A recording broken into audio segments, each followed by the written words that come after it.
In today's video, I'm going to teach you how to disable Fast Startup in Windows 11 and Windows 10. Fast Startup is a feature that helps your computer boot up more quickly after it's been shut down.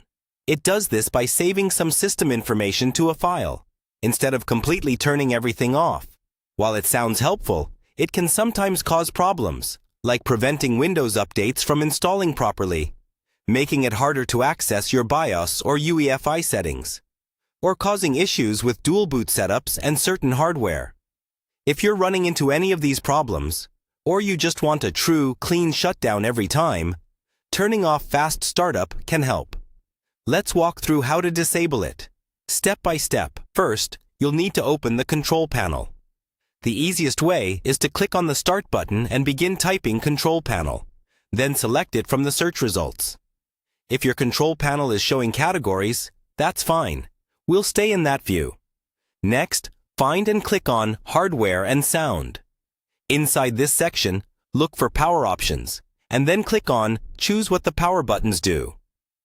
This takes you to a page that controls what happens when you press the power button, close the lid on a laptop, and how shutdown behaves.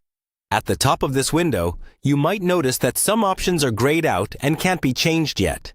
To unlock them, click on the link that says Change settings that are currently unavailable. Windows may prompt you with a security message. If it does, confirm it so you can continue. Now, scroll down to the section labeled Shutdown Settings.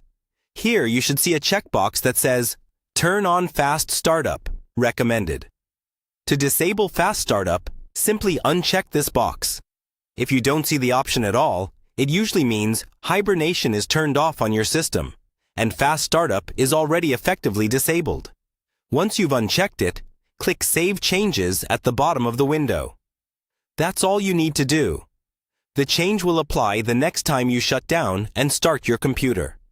From now on, your system will perform a full shutdown and a full startup, which may take a little longer, but can improve stability, make troubleshooting easier, and avoid issues with updates and dual boot configurations.